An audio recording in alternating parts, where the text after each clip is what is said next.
Here we go, folks. The opening credits of Madame Web.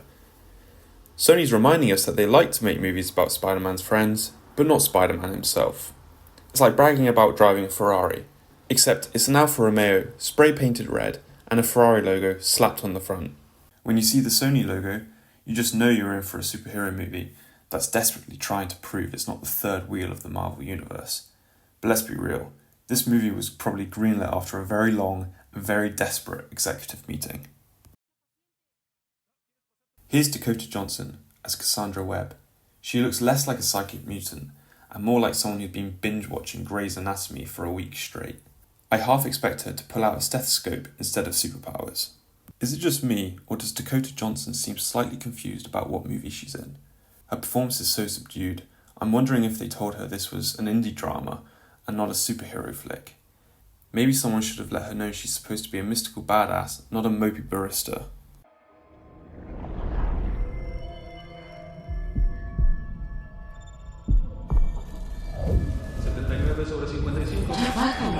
And there it is, the first use of Madame Web's psychic powers. It's like a low-budget Professor X meets a migraine commercial. Honestly, the effects here look like they were borrowed from a 90s sitcom special Halloween episode.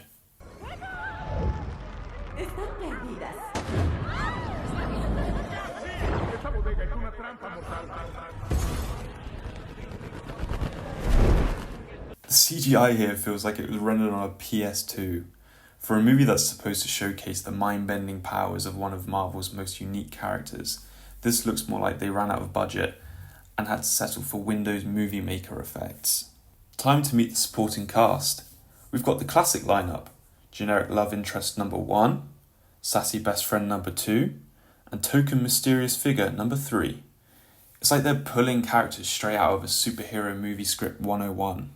Let's be honest, the supporting cast is as cookie cutter as they come. They exist purely to fill in the necessary tropes: love interest, comic relief, and the mysterious mentor who knows too much but says too little. It's like they were written by a high schooler obsessed with K-pop dramas. Whoa, the first big action scene. And what's more exciting than a slow motion fight in a dimly lit alley? Because nothing says epic superhero movie like not being able to see what's happening. The choreography here is so basic it's almost insulting. I see more creative fight scenes at sleepovers when we used to pretend to be WWE fighters. The slow motion effect is supposed to be cool, but instead it just highlights how little is actually happening on screen. Maybe they're going for artistic. Yeah, let's go with that. And now, the villain reveals their master plan, which is incredibly vague and oddly familiar. It's like they took a bunch of random evil plots from other movies, threw them in the blender, and then hoped for the best. If you've seen one generic take over the world scheme, you've seen them all. Seriously, this villain's plan is so uninspired. I'm starting to think the writers just copy and pasted it from a discarded Spider-Man script that the janitor made, had given it to the producers, and then they threw it in the trash. There's no nuance, no originality, just the usual, I'm going to destroy the world for reasons. Honestly, they should have just gone with a better motivation like, I didn't get enough likes on Instagram.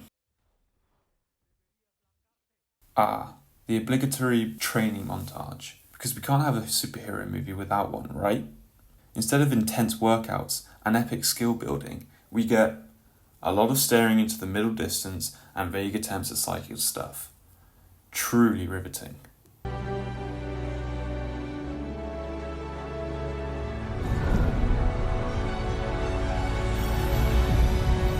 This montage is so lackluster.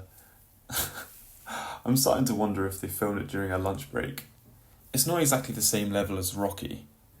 There's no sense of progression, no real stakes, just a bunch of half-hearted attempts to show what a heroine is learning. It's as inspiring as a YouTube yoga tutorial, if the instructor was able-bodied.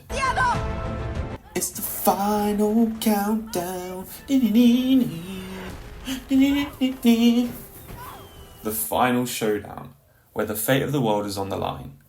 Or at least it would be, if this didn't feel like you're watching your little cousin play Fortnite. There's more PS2 CGI than actual drama, and it's about as thrilling as finding out your pizza delivery is running 20 minutes late. Oh, the humanity! The quote-unquote final battle, even if you can call it that, is really just a digital fireworks show with all the emotional depth of a PowerPoint transition. It's got more pixels than plot, more boom than brains, and it wraps up with the urgency of someone who just realised their parking meter expired. It's all bark, no bite, and not even a good bark, more like a chihuahua yapping from across the street. And here's the big twist. Oh wait, it's the twist we all saw coming 20 minutes ago. Shocking, really. I'm on the edge of my seat because I'm trying to stay awake. This twist is about as surprising as finding out the milk in your fridge has expired when you got it 3 weeks ago for cereal that you never brought. The foreshadowing was so heavy-handed that by the time the reveal happens, you're more relieved it's over than surprised. Everything in this movie is heavy-handed, except for the superhero herself. She couldn't throw hands and win, even if she was fighting a man with no arms and no legs. To be honest, it looks more like a gimp suit than a superhero suit.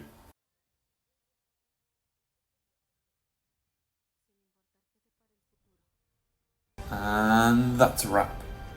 Just kidding. They couldn't resist tacking on a cliffhanger that screams, "We're already writing the next one. Please clap." It's like the movie's leaning in, whispering, "Hey, you up for another round?" But honestly, at this point, I'd rather just go to sleep. It's like the movie's holding up a sign that says, "We'll be back." But unlike the Terminator who made "I'll be back" sound like a badass promise, this feels more like a looming threat. After 2 hours of whatever this was, the idea of a sequel lands less like an exciting tease and more like Arnold breaking down your door and saying, "I'll be back." And this time, I'm bringing the scriptwriter from Kindergarten Cop. Honestly, we might be safe with Skynet. Let's talk about Madame Web, the latest superhero movie that feels like Sony pulled it out of their random Marvel characters we still own hat. It's like they still had a checklist for making a superhero movie and just went, yeah, good enough. Honestly, the plot feels like it was stitched together by someone who skimmed the Spider-Man Wikipedia page and thought, yeah, I got this. Dakota Johnson stars as Madame Web, and she's bringing all the charisma of a houseplant. I mean, Dakota, girl, blink twice if you need help. Her performance is so low energy, you'd think she's channeling Eeyore from Winnie the Pooh. And the rest of the cast? It's like they got the B team of superhero stereotypes. There's the brooding love interest who might as well be wearing a shirt that says, "I'm here for romantic tension."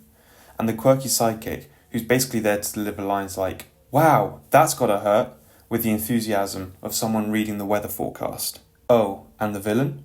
They might as well have named him Bad Guy Number 4, because that's about as much thought as they put into him. His evil plan is so vague and uninspired, it makes you wish for the days when villains just wanted to blow up the moon or something. "I'm going to steal the moon!" It's like watching an AI-generated bad guy. Insert menacing laugh here, twirl moustache, end scene. Looking like Steve Carey's character from the Sonic movie. The CGI? Let's call it serviceable. At times, it feels like they hired the same VFX team that worked on Sharknado. There's a moment where Madame Web is seeing the future, and it looks like she's trapped in one of those old Windows 95 screensavers. You half expect the flying toaster to show up. And don't get me started on the action scenes. They're so choppy, it's like watching a YouTube video buffer on dial-up. 1 second, it's a slow-mo punch. The next, we're in a completely different location with no explanation. It's like the editor was clicking through TikTok, trying to make it all fit into a 30-second clip. It's just brain rot. The pacing is all over the place too. There are moments when the movie drags like a long Monday meeting, and others where it's so fast, you think they were trying to speedrun their way to the credits. And the dialogue? It's stuffed with so many cheesy one-liners, you think that they were trying to sell us some new Doritos flavour.